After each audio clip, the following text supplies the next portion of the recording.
Hello everyone and welcome to the subscription tasting video of March 2023. Yes, winter is almost over, so that means we are going to drink some nice and refreshing coffees this month. And if you don't subscribe to our coffee and want to check that out, you should go to our webpage. You can subscribe from 1 to 6 bags. I will personally pick the coffees we send out every month, and we normally send out 3 different coffees. So if you subscribe to 1 coffee, obviously you'll just get 1 of those coffees, the first one. And if you subscribe to 2 and 3, you'll get 3 bags. And if you subscribe to more, it means you will get 2 bags of each, for instance. You can pause the subscription anytime you'd like and also stop it at any time, so it's a recurring thing. And you can also upgrade and downgrade, and we do ship worldwide. Of course, there are a few exceptions because of tax regulations and customs where we can't ship, but we ship to most countries. Cool, so let's taste the March coffees that I've chosen for this month's subscriptions. And it is a project that is very dear to my heart because I spent a lot of time on this farm. Maybe you guessed it already. Yes, we are going to drink coffees from Finca Tamana. So all 3 coffees we're tasting today are from the same farm. And that means there will be very, very subtle differences, but maybe you can taste the difference anyway. So if you subscribe to 2 or more bags, I highly recommend tasting them side by side like I am now. I actually brewed this coffee on an AeroPress today. So if you want to check out how I do that, we have a link in the description below where we have a tutorial on how to brew AeroPress. But there's no right way to do it. There are many, many different ways to do it. So just check out, you can just Google AeroPress brewing recipe and you'll find probably 1,000 different ones. For our coffees, they are quite lightly roasted. When you brew, make sure you have very, very hot water, and that means bringing the water to a boil. And also make sure you don't have too much calcium carbonate in your water. And you know if you do, because you can see it in your kettle, if it's full of lime scale, you need to filter that out somehow. So either you have to get some bottled water or you buy one of these carafes that can remove calcium carbonate specifically. So that's important, otherwise the coffee will not taste great. All right, so let's talk about Finca Tamana. Finca Tamana is a farm in Colombia. Its elevation is between 1,650 and 1,750 meters above sea level, which in Colombia means it is not extremely high. There are farms up to 2,000 meters, which normally will have fantastic quality coffee. And there are farms that are lower than 1,600, which can have good coffee and can also have quite average coffee. In Colombia, you can have anything at any altitude because microclimates are so diverse in the different regions and different mountains and different areas. So Finca Tamana is situated in the central Cordillera, which means the Andes Mountains have 3 branches, and in the middle one is where Finca Tamana is located. It's in Huila in Colombia, and it just happens to be my neighbor because I have my own farm there as well, Finca el Suelo. I'm sure some of you have been following that project. But I'm not producing a lot of coffee yet, so I'm buying coffee from Elias, who is my neighbor, and that I've been working with for, how many years now? 11 years. We started working together in 2012. And by working, I mean we are actually working together. We have been changing everything on his farm together, how he picks and processes the coffee, how he stores the coffee, how he dries the coffee. We now have a cupping lab there. I gave him actually a coffee roaster 2 years ago as a present for his coffee cupping lab. And that means we are able to choose and taste and prepare samples and get immediate feedback from when we are finished harvesting and drying a coffee. We can put it into the roaster, taste it straight away to see where the quality is at. So although we only have 3 different coffees here, this first coffee, for instance, will consist of maybe 5, 6, 7 to 10 different lots. I don't remember exactly. So each lot represents a daily picking. That means every day when Elias sends his workers out to pick coffee, that coffee is processed, fermented and dried as one batch and stored as one batch. And we mark everything, we have data on everything. And at the end of the harvest season, last year I got, I think, around 80 samples that I had to cup through. And out of those 80 samples, we remove the ones that are not high quality because sometimes accidents happen or, in the beginning of the harvest, the quality isn't there. So we take away the ones that are not great quality and then we gather the ones that are good quality and then we mix them based on harvest dates, quality score, moisture content, and so on. So that's how we build a lot of coffee. So this happens to be lot number 1. And very simple. It's the basic coffee that he has on the farm, which the majority of the farm is planted with this variety called Variedad Colombia. Variedad Colombia is a hybrid cultivar.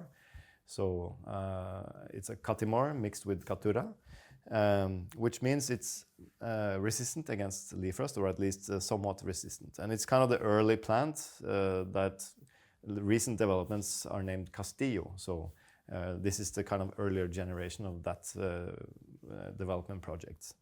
It's developed in Colombia and very, very common to find in Colombia. And a lot of people say that it can have very high quality.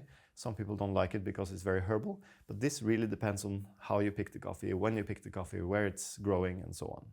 So for me, this is kind of the staple coffee at Finca Tamana, and the coffee that I prefer to drink when I'm there, actually. Every morning I get up at 6 o'clock with the sunrise. I make a cup of coffee, and I prefer to drink Variedad Colombia because it's so sweet and so comforting to drink. So, and it's quite still juicy and refreshing, but sweetness is what I'm looking for in this coffee. And this sweetness is because Elias takes extra care of only picking the ripest possible cherries. They do hand sorting of the cherries before we process the coffee. Now the coffee is processed and fermented in steel tanks. We have prolonged the fermentation a little bit, and that means we get a little bit more fruit flavor and acidity than we used to get, where the coffees were a little bit more herbal. And then he's using a mechanical washing machine to wash the coffee. And then the coffee is soaked in clean water. We remove all the floaters and the bad coffee. And then we dry the coffee slowly on the shade on raised beds for up to 30 days. And then the coffee is stored in grain pro bags, so airtight bags, before we cup it and build the lots and then send it to the mill and mix them and mill them properly.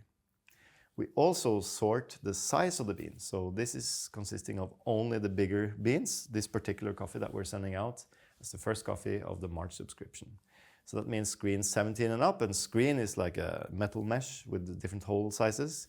Screen 17, I don't remember how many millimeters it is, but it's a kind of industry standard and would be the equivalent of the double A's in Kenya, for instance. And that's the short story of why this coffee is so sweet, because it's sorted well, it's picked well, processed well, dried well, stored well, and also roasted well, because when you have more uniform bean size, it's easier to roast more evenly, and that means you get more sweetness in the cup. Should we taste? Let me get a little refill. I couldn't wait, so I had to taste this before I started filming. So the first coffee we're sending out, Variedad Colombia from Finca Tamana. And this is a very typical Colombian coffee. Lots of, let's taste it first.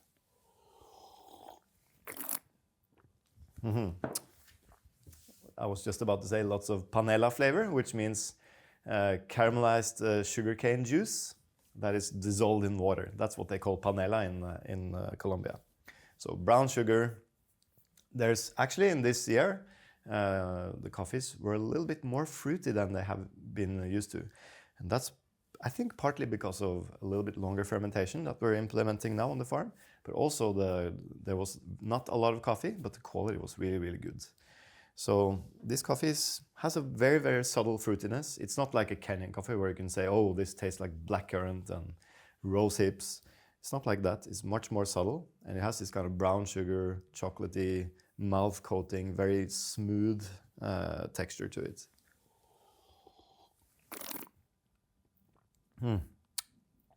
And the structure of the acidity is so good. It's kind of very firm and refreshing, and gives you a little tart finish in a nice, refreshing way. So just like when you eat like grapes or anything, it's like sweet and tart at the same time. I love these coffees. And you know, to me, quality is not just flavor, but I know the family very well. They're very good friends. Of course, I call them my family myself now. I'm godfather of Elias's daughter. And I spend so much time there, so knowing the people and knowing how it's grown and produced really gives me more pleasure when I drink the coffee. So yeah, that's the first coffee we're sending out, the Variedad Colombia from Finca Tamana. The second coffee is very, very similar in flavor. It's also the not the large screen size. We have screen size 15 and up, so you have a little bit of mix of smaller and larger screen size here. And that's just because we didn't have too much of this coffee. So to do that on the dry mill is a little bit more challenging because they basically just don't want to do it when the quantities are low. So this is a Caturra variety. So that's a kind of traditional variety that was grown in Colombia for many, many years before they introduced Variedad Colombia and later Castillo. And a lot of coffee buyers say they prefer Caturra over Variedad Colombia. In my experience, they taste very similar on this farm. And normally the Variedad Colombia is better because Caturra is not resistant against leaf rust. And that means the trees have a lot of problems. And it's very rare that they are healthy and can produce coffee in a good way. Last year, Elias still has a little bit of Caturra left, but last year was a very, very good growing season. So for once we decided to separate it because we found the quality to be not necessarily better than the Variedad Colombia, but it's definitely quite distinct and very, very good quality. So let's taste it.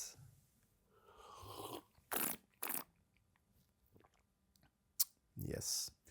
A little bit softer, I think, in the mouthfeel, and has a slight florality in addition to the kind of sugarcane, subtle red berry flavors. Very kind of classic Colombian coffee as well, I think. And when you compare the two, I think it's fair to say that maybe the Variedad Colombia is slightly more herbal in a kind of green bell pepper kind of flavor, whereas the Caturra still has some herbalness, but maybe a little bit more of these kind of winey, fruity flavors. Very subtle, a little bit more floral maybe. They're quite similar because the genetics of Variedad Colombia is Caturra and Hybrido de Timor. So that means they have used Caturra in order to develop this cultivar. So that's why they're genetically quite similar and also quite similar in flavor. And I think that's been one of the goals for Senecafe, who has developed these Variedad Colombia, is to have it the same quality as the Caturra, because they were famous for very soft and nice coffees in Colombia. So Caturra used to be the dominant cultivar in Colombia, but because of leaf rust outbreaks, which is a fungus that attacks the leaves of the tree, most farmers are replanting with Castillo or Variedad Colombia, which are more resistant. And that means Caturra is kind of slowly disappearing from Colombia. But if you ask any farmer in Colombia what varieties they have, they will always answer Caturra, Castillo, and Variedad Colombia. That's kind of the main ones. And they do taste very, very good. But before they even planted Caturra, most farmers had either Typica or Bourbon. So the third coffee we're sending out is actually a Bourbon. And this was planted at Finca Tamana, I think 5, 6, 7 years ago. I can't remember exactly, because I wanted to see if we could improve the quality of the coffee. It's not a resistant variety, so we don't want to go crazy and plant the whole farm with this. But at least what I find is that it's superior to the Caturra. They have less problems with leaf rust on it, and the flavor is, quite special, I think. I personally really love Bourbon coffees, and I think it's nice to be able to bring it back a little bit, because this was the cultivar that a lot of farmers were growing before they planted Caturra and kind of technified the farms. It was normally grown under shade, which we're trying to bring back at Finca Tamana as well. We're trying to plant shade trees so that the coffee trees have more shade and less sun and can have slower maturation of the cherries and better quality soil, better quality coffee, and so on. But shade takes time to grow. A tree takes time to grow. That's basically it. Let's taste the Bourbon. Wow, and straight away, it's much kind of bigger coffee. Very kind of complex. Florals, red wine, marzipan, red fruits, and quite intense compared to the other two, which is more of these kind of soft, smooth, sweet, caramelly coffees. Very nice also, but the Bourbon, wow, for me is one of the best coffees from this farm, if not the best. Very, very complex and fruity and kind of intense coffee. So I actually gave Elias some Bourbon seeds from a farm that I know have very, very good Bourbon. And then he also got some Bourbon seeds from his neighbor in Acevedo, because he has 2 farms. And so it's a mix between pink Bourbon and red Bourbon, and there is a little bit of yellow Bourbon. And for those of you who don't know, that's referring to the color of the coffee cherry on the different Bourbon plants. There are many different types of Bourbons. Some are old, some are new, some are red, some are pink, some are orange, some are yellow.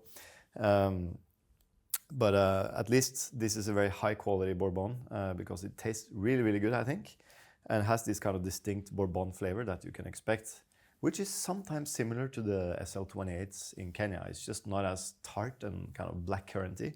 It's more of a soft fruit and winey and floral at the same time. So we are definitely recommending Elias to plant a little bit more Bourbon, but we're not going crazy, because if he has a leaf rust outbreak, he can still be able to produce Variedad Colombia, which is resistant. But these 2 cultivars will struggle. So it's very, very important to diversify and also have different flavors from the same farm. So, to say the least, my favorite, there's no surprise, is the Bourbon, but I really, really enjoy drinking both of these, Caturra and Variedad Colombia as well. And actually it's my go-to coffee when I'm on the farm, and also very often when I'm at home for breakfast, I drink these coffees. So I hope you will enjoy them as much as I do. If you want to learn more about the project, go to our website. I've written a lot about Finca Tamana. There's some videos on our YouTube channel as well, where we have a little tour of Tamana, where we can see the different cultivars.